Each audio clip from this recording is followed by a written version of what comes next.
Hello and welcome, everyone. I have such an incredible guest for you guys today. Joining me is Kaycie Aileen Knight. She is a very multidimensional individual, very talented and gifted healer, facilitator.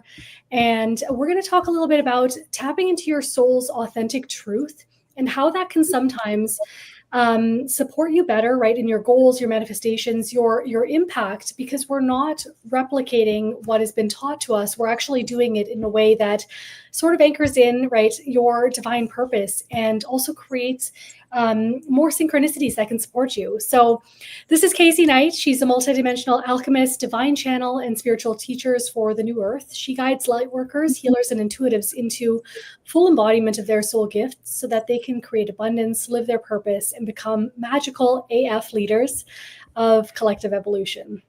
Hey, Kaycie, so great to have you with me today. Thank you so much for having me. This conversation already feels so rich and ripe and juicy, so it's perfect. Beautiful. So we had talked a couple of weeks ago, just personally around navigating the unraveling, right, with some of the shoulds of business, and also challenging, right, the excuse my French, but the mindfuck that can come with doubting whether your desires are valid. I had reached out to Kaycie when I was navigating, some new changes in my business, and my body was desiring more play, more spaciousness, more free time, and it was totally like it was a contradiction compared to all of the hustle and building and things that I've done. So we decided to have this conversation to see what your perspective is around people who are going down around a path where it maybe feels forced, right, or they have some resistance and blocks, and how do you know the difference between pushing past, right, your comfort zone, which is valid. Sometimes we need to outcreate ourselves, versus actually being misaligned with your full expression or the way that you're actually being guided to figure things out. Yeah, it is such a mindfuck. And it is also this piece that takes a lot of nuance.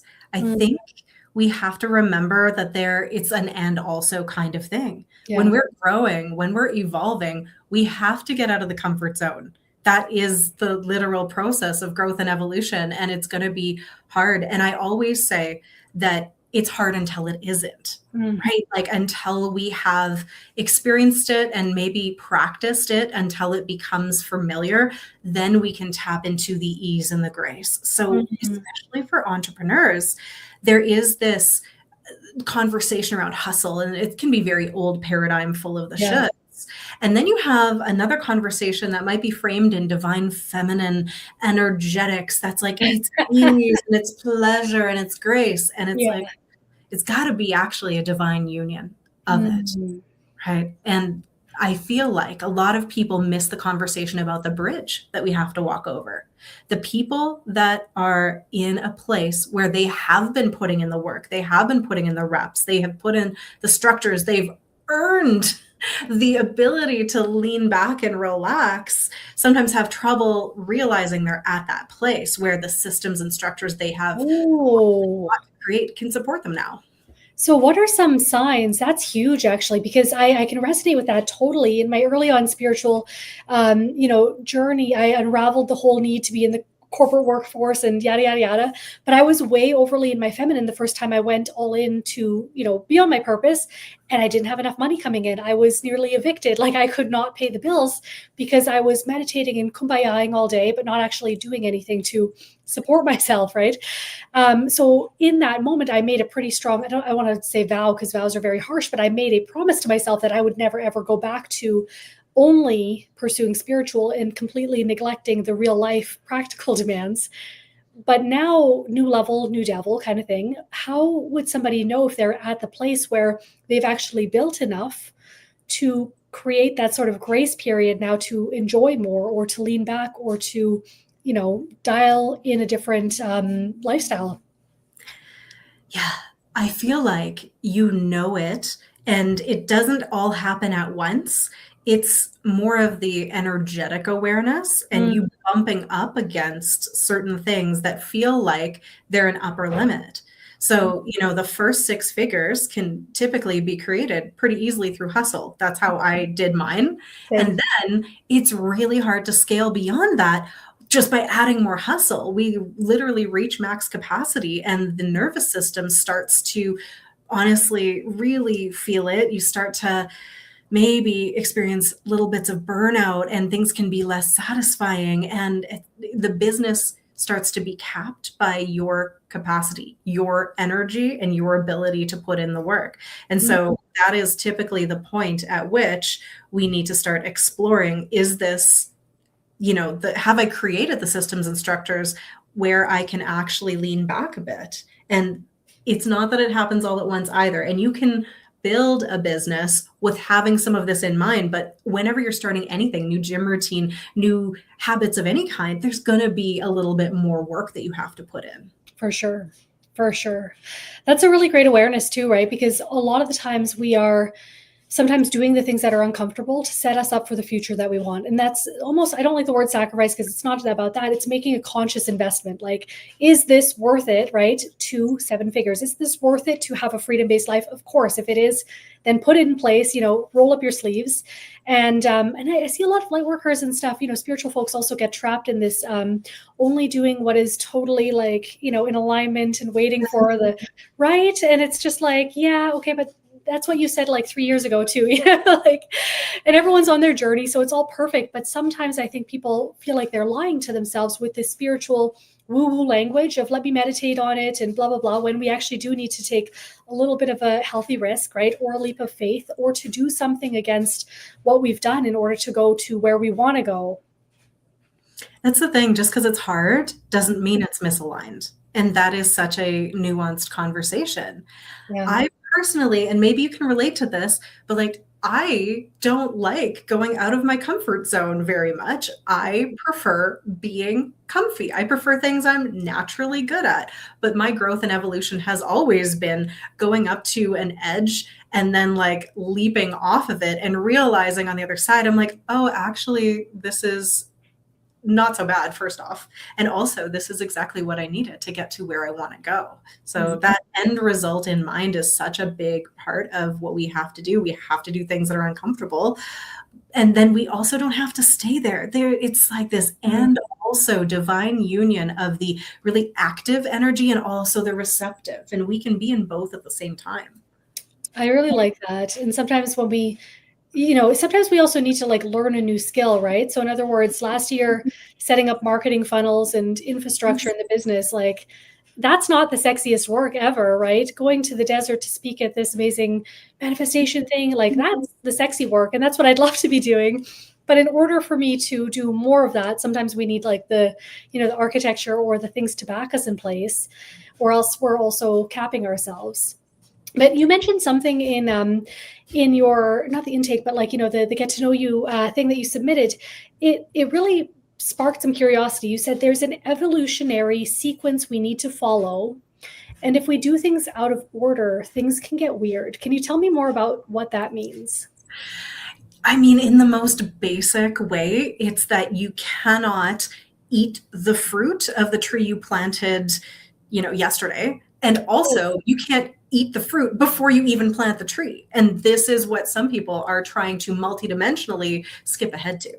Oh, that's so interesting. So, okay, this is really funny. My fiance and I were just listening to like a Tony Robbins 3-day event or something, and he was talking a little bit about different seasons, right? We've got the winter, the introspection, we've got the planting the seeds, then we have the harvest, or not the summer and the harvest. And sometimes we need to surrender to whatever season we are in, even if we prefer to be in a different one, because when we know when the time comes, that's what we're working towards. So how can we create more pleasure in the seasons that, let's be real, like it's the roll up your sleeves kind of stuff, in order to then reap that, but to also balance enjoying the journey so that we're not always constantly seeking something out in the future rather than living where we want to be.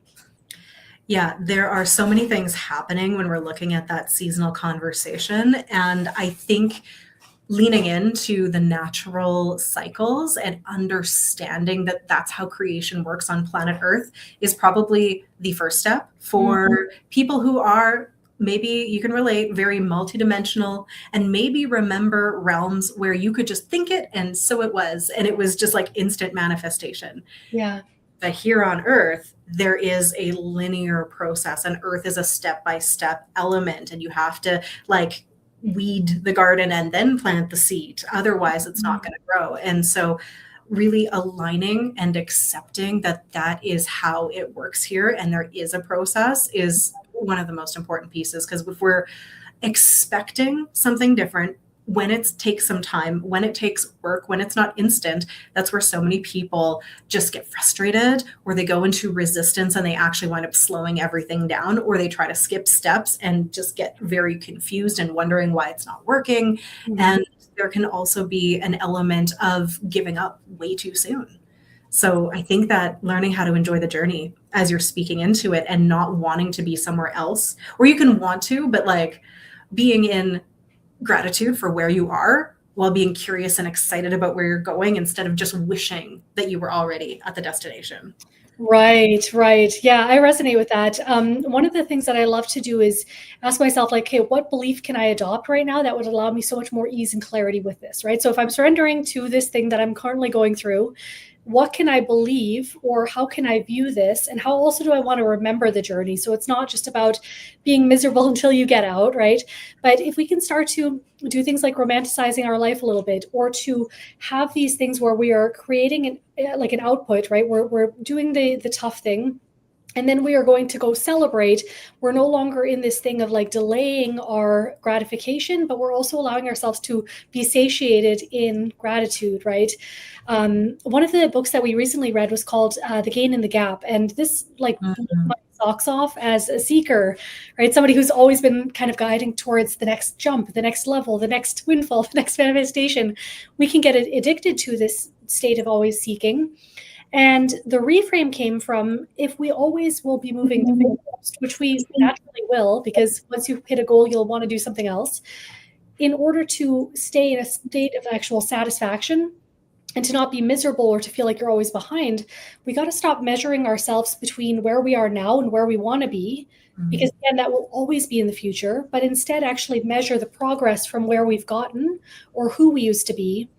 And that in itself is like a win each and every day, right? So you can start to appreciate things before the seeds or the actual like harvest is there. Absolutely. And celebrating where you are and how far you've come puts you in the frequency of openness to all of the magic that can make the journey much more, well, speedy and enjoyable. So I am always also someone who is like, what's the next thing? What's the next thing? I love growth and evolution so much. I Yeah. needed coaches to sit me down and say, like, yes. And first off, take a breath and celebrate what Right. you have done. And also, I love this practice of regularly, maybe every year or 6 months, actually sitting and writing down accomplishments that you have Mm, created and tuning in to like, what have you done this week, this month, this year, this lifetime? yeah. You know, I used to also say like, like since the pandemic or something, like there's just so many times where we need to slow down and acknowledge, and then that primes your brain, that reticular activating system that's filtering your reality to say, Yeah. oh, I might not know how, but I can do hard things and I have done it and I'm very accomplished and look at this. And it just really fulfills that piece of us that needs to know that you are doing it and you can do it and you have done it and you will do it. And it's Yeah. really helpful. So amazing. I love to use ChatGPT for that too. I track all of my manifestations, every single windfall, every single win in a thing, so that I just have this ongoing chat. And then by quarter, by the end of the year, I can summarize every single thing that I may have forgotten about. Right. And it puts you into a state of, oh shit, like we actually have gotten, a lot further than we realize. When, on those hardest days too, you can look back on it and be like, wow, like, you know what, today was a shit day and here's X, Y, and Z, right? Mhm. I love that. And having that consciousness and awareness helps you to sink into being okay with this moment right here and now, right? That pleasure in the present moment and not trying to just get away from the present, Mm, right? mhm. The present, here where you are, is where all your power and your potency and your magic actually exists. So I think this is a really important conversation. Yes. And speaking of pleasure and speaking of desire, so you had shared pleasure and desire are creation energy that's related to money, right? It's related to magic, it's related to power. And I think this ties in so well to our next topic, which is how do we harness that, right? Like, how are we meant to use that kind of, right? Like, that is life force. It's literally the creation of everything. Everything comes from sex, right? Like, that is the way we give birth. That's the way we evolve. That is the way we create. So what other ways can, we use that, especially in a sense of abundance, business, right? Or manifesting our wishes? I mean, I would like to write a book on this someday. There Let's do are so many things. it. Please do. It depends on the individual, but like let's talk about at least two things. Number one, it's so individual, but I think letting yourself get Mm, excited and turned on by life, by being available to passion, by being available to being present and engaged and not worrying so much about the past and the future in that present moment, and seeing like what ripeness and richness there is that just gets your motor revving, whatever that happens to be, because it's different for everybody, is really, really important.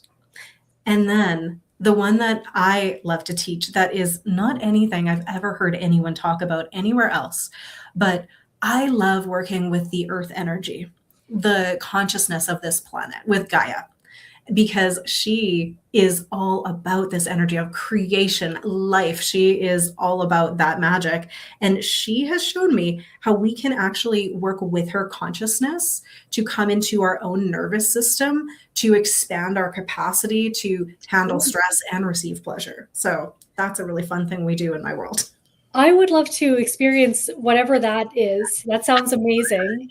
Do you have any tips for anyone on this call, right? Or anyone catching the replay on, like, what would you say to a total beginner in that sense? How could you start working with, the earth, or what questions could you ask to start allowing that kind of, activation to take place? It always starts with your own body, because basically we are created from the earth. We are made of her. And so we're Mm, not actually separate. But the thing that really limits us is if we're disassociated at all from mm, the body. And so we have to start there and actually letting ourselves feel sensual pleasure, like even just literally touching your skin and see mm, how good that can feel is so profound, because we don't usually spend time really like caressing and feeling ourselves in a way that does turn us on, right? Most of us. I mean, some of you might. I hope you are already.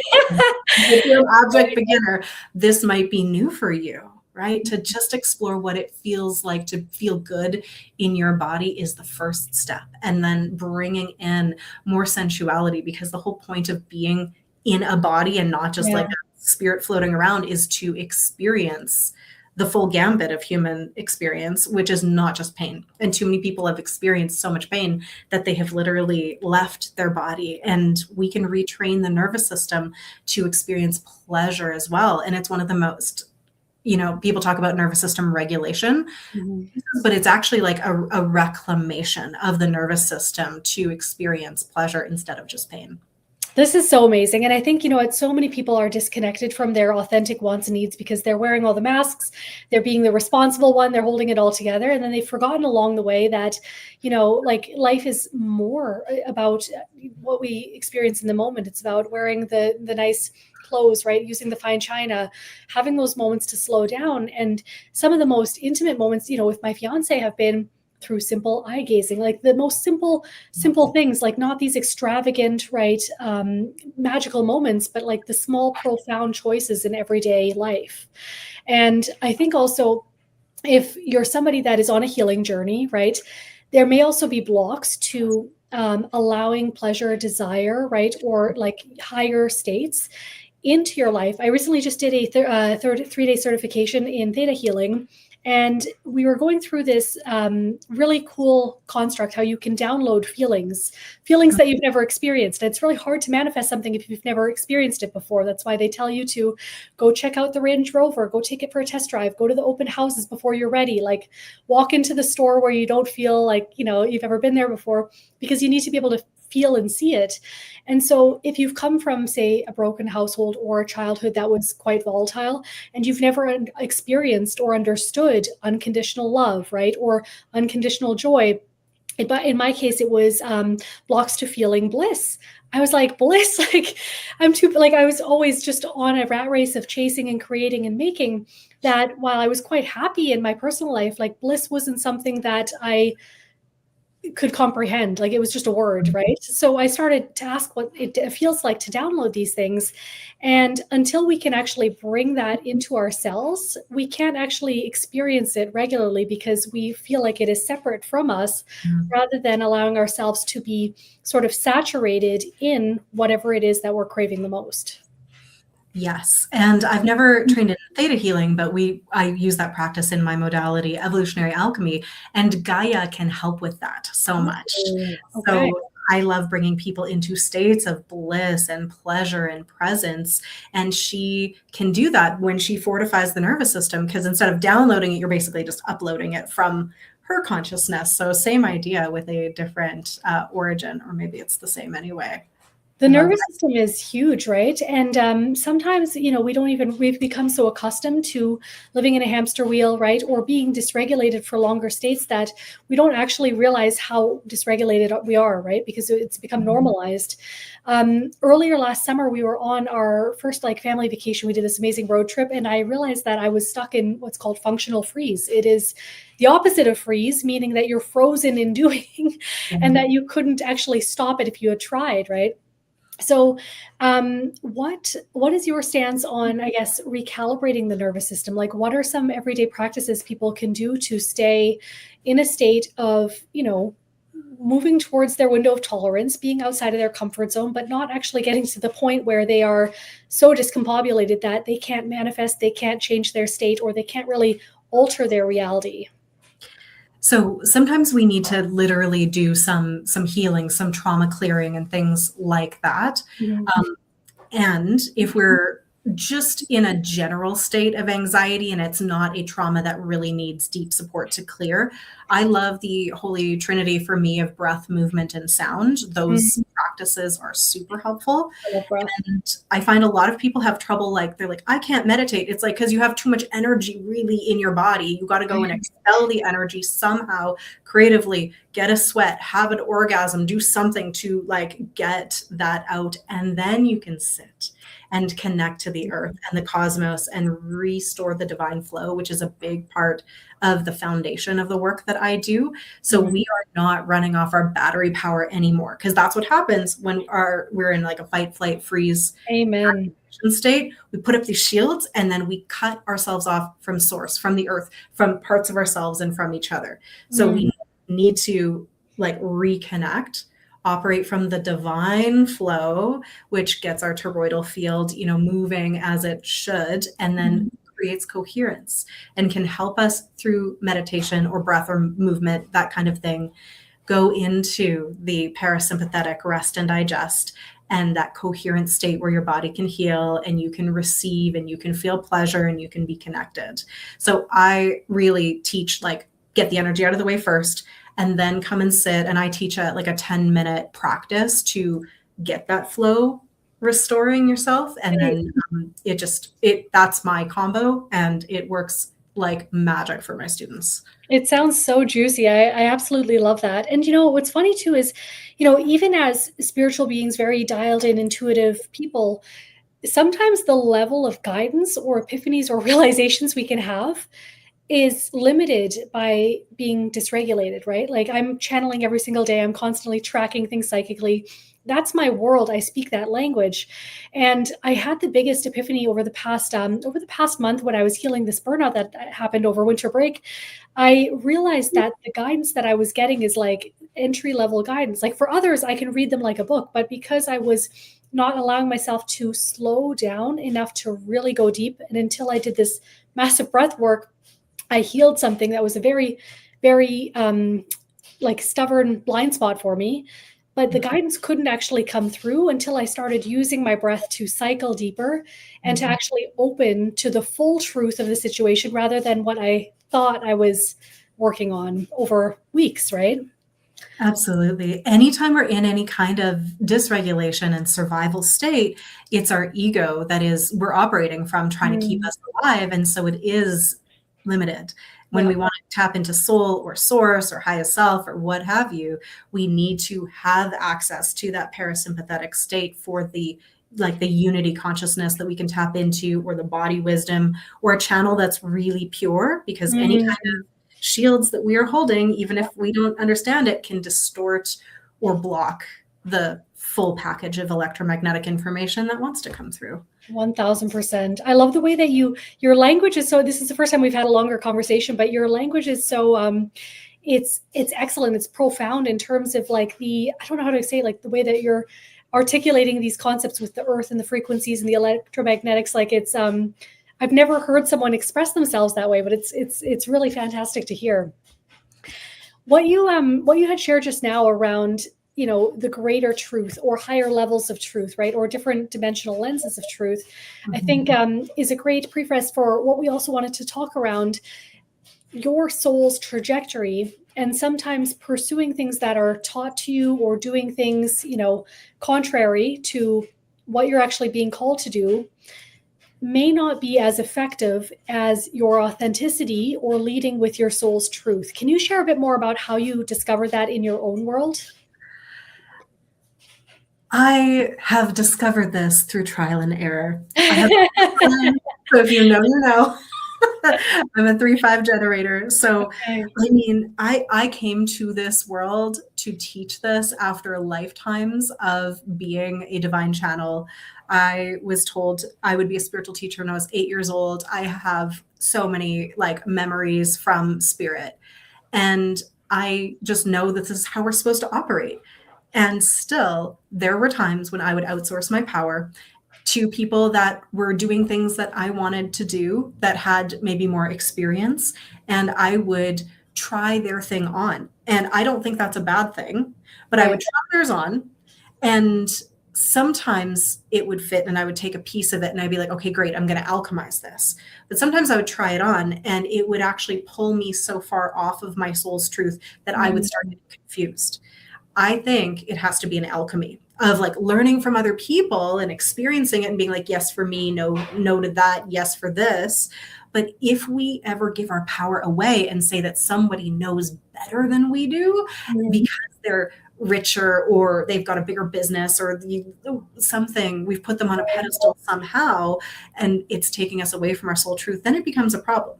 But it's never actually the wrong thing, because it might be leading you, like it did for me, back into remembering the soul truth of what we're here to do is to really be a clear channel for our truth and authenticity, no matter what other people are doing.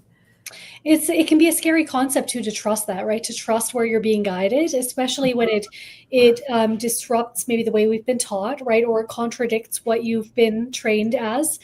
And there's been so many times that I still do this consciously, right? I constantly will take a look at, am I morphing into something? Am I not? Am I trying to filter for other people? Am I trying to, and am I carrying imprints of past coaching programs and, basically just parroting their ways of teaching?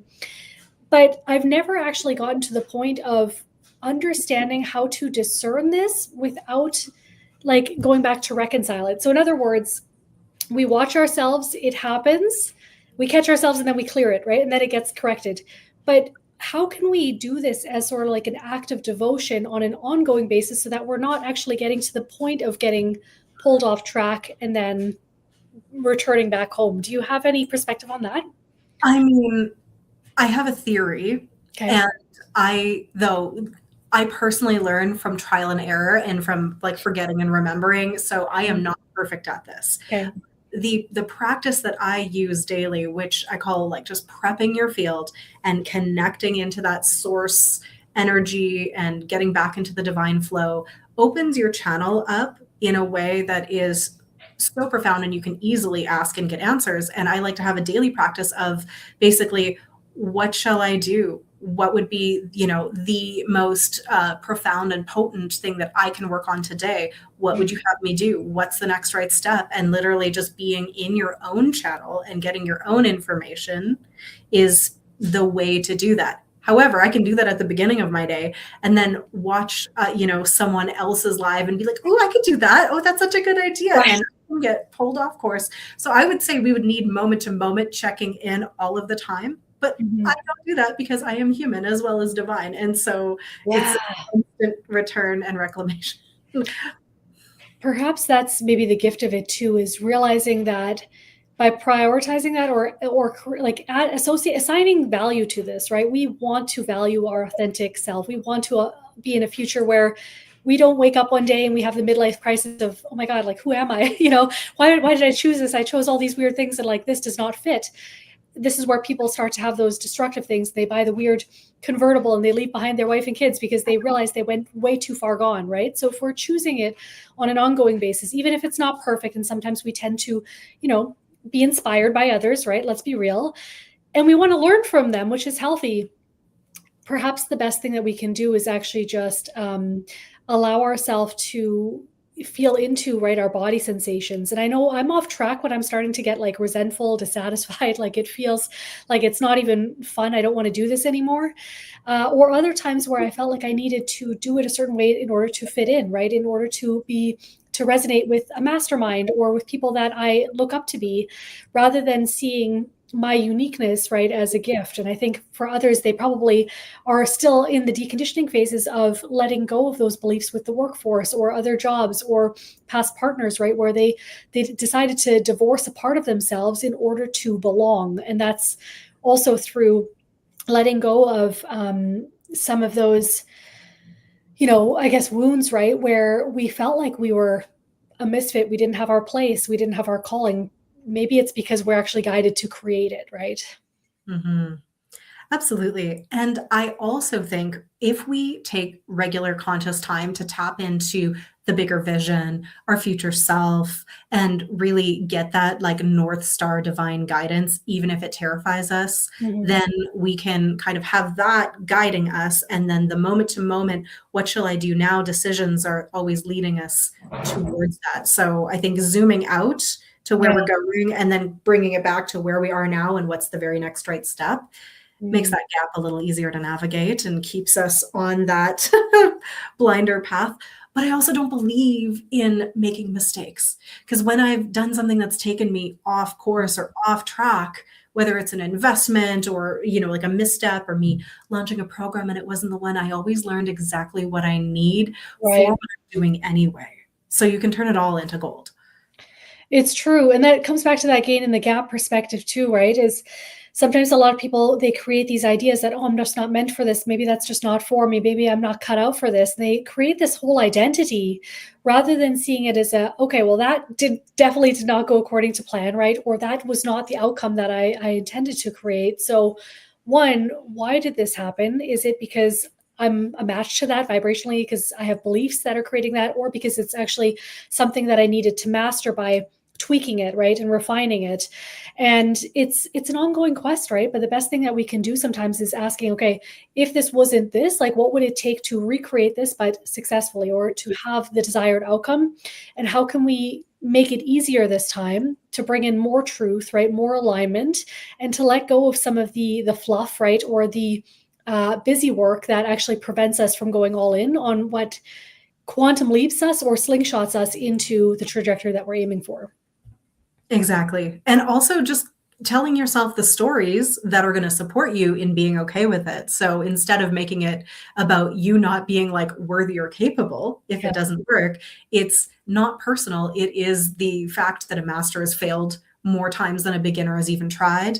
It's that a scientific experiment doesn't fail, even if the hypothesis is proven not to be true. Mm. We learn and get so much clarity from realizing, oh, that's not it, right? Sometimes that is so much more valuable.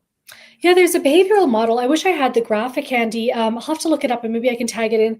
Somebody was talking around, when we have a goal, right? We have a thing that we want to do. We have this sort of like delusional confidence that it will be easy. And for sure we can work, sometimes you'll see the social media post, you're like, just launch this passive income business and like print money on demand. And you're like, wow, that sounds so cool. So you have this delusional confidence, right? Or this, I think it was, what was it? I forget the right term, basically something that tells you that it should or must be this easy. And then you go down the trajectory and you start to play it and you go for it. And then you realize, oh my God, I've got all these doubts and fears coming up. And oh my God, this is actually not as easy because I have to learn this for the first time. Mhm. And there's a moment in this very predictable graph, right? It's a model of human behavior. It's called the Valley of Despair. And this is where most people give up, right? They return back to the know and they're like, okay, yeah, that did not work out. It's not leading me anywhere, not meant for it, or maybe this is just too hard. I'm going to go back to what feels, what feels certain. And it's like right before you hit the gold mine, right, where most people drop off is actually where we need to double down and to just start asking, right, guidance from the future self, from our higher self, or from what else we can integrate in those moments to actually reach the point where it then becomes like a competence. And,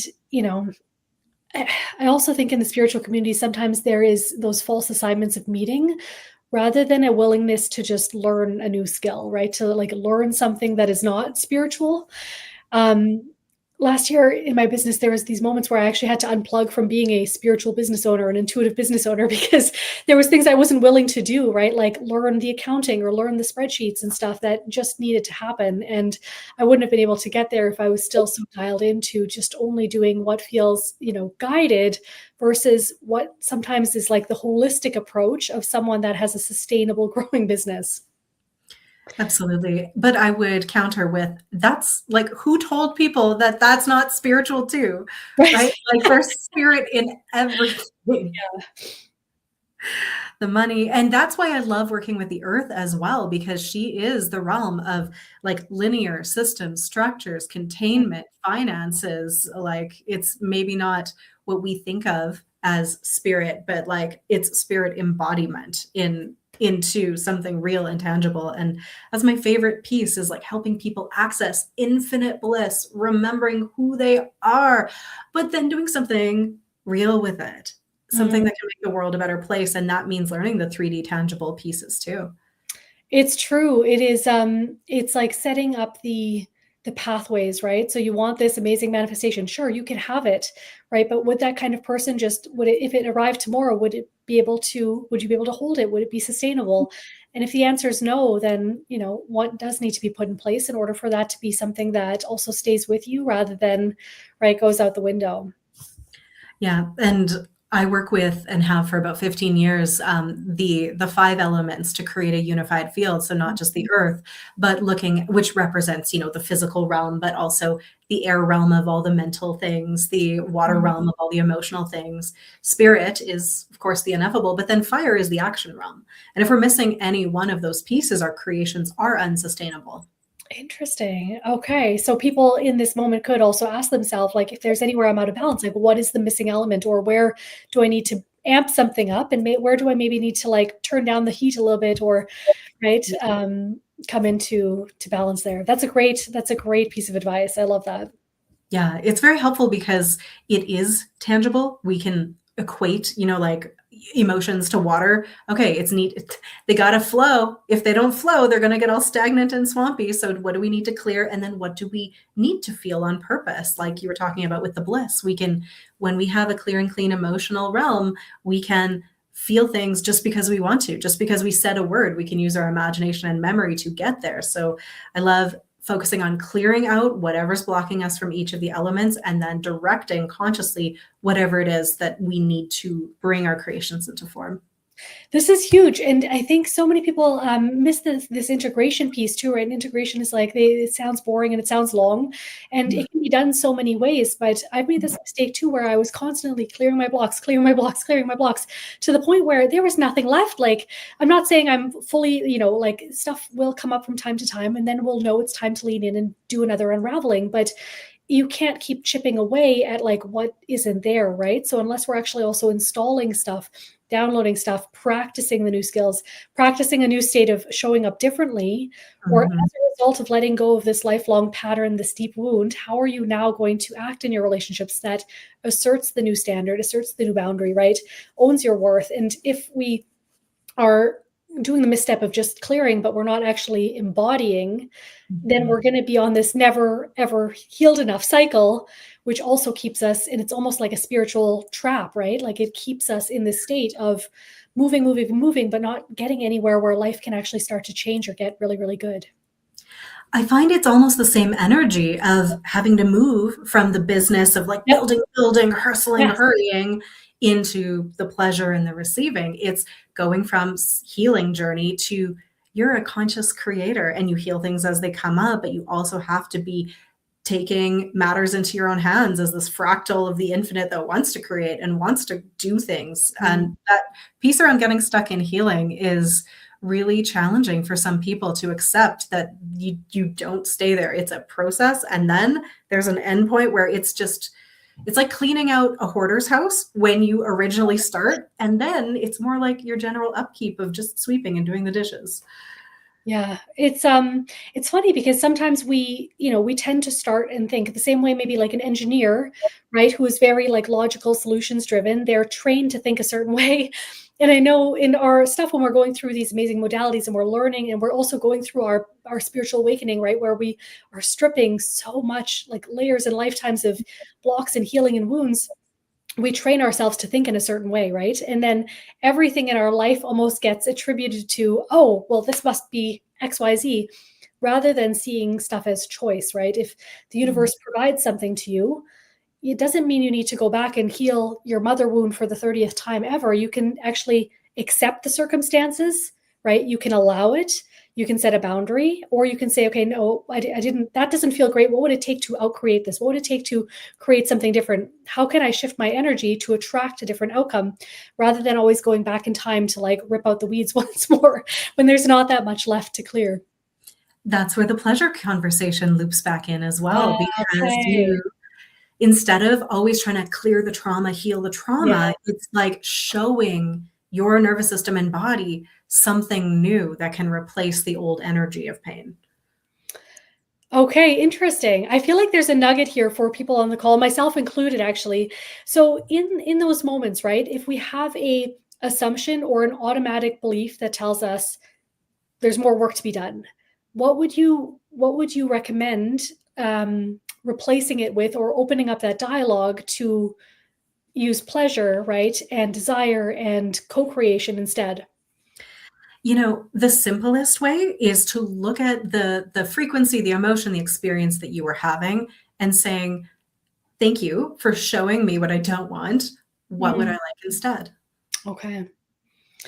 I like that. It's simple, simple and profound. So you've mentioned a couple of things around your daily practice, and if I'm not mistaken, there's a free gift that will give people a taste of some of those incredible energy tools, right, to harness their field and to upgrade. Could you tell us a little bit more about the free gift you have? I believe it is the Frequency Upgrade Academy. Yes, I put a few of my favorite energetic tools that do go into the conversations about shields and that divine flow a little bit as well into some bite-sized lessons, about an hour total, but you can learn how to create the divine flow of the cosmic earth energy through you and activate your sparkle field so you're Ooh. magnetic to magic and in the frequency of abundance, and a few more fun things that I find really shift my experience and bring me so much more pleasure, so much more magic, so much more flow in my life. I love this. Well, thank you so much for your generosity. So for anyone on this call or catching the replay, we will drop all of Kaycie's links so you can follow her, connect with her on social media. She adds a ton of value. And then if you want to grab the Frequency Upgrade Academy, the link will also be below for you guys to opt in and yeah, see what's available for you when you tap into the sparkle field. I've never heard of that. I'm actually excited to check that out myself. It's super fun. It is like upgrading your energy so you don't need shields to protect you. You have a high frequency field that is just gonna basically deflect any ick, anything that's not of that frequency, because everything's just vibing in Mhm. this way that it's too quick for it to actually stick. But it also really keeps you open to possibilities instead of feeling like you have to protect yourself. So cool. I love this. Well, thank you so much. And thanks for being a part of the conversation today. I really love Mhm. everything you shared and all of those perspectives. I think right now the mantra is like, how good can life get consistently, right? And how juicy can we allow ourselves to experience the journey rather than just constantly waiting to, get to the end goal or the next destination before we can, really relax into enjoyment and pleasure. Thank you so much for having me. I love geeking out about this stuff and hearing your perspectives as well. So thank you so much. Amazing. All right, everyone. Talk to you guys soon. And if you want to connect with Kaycie, you'll find her deets below. Take care. Until next time.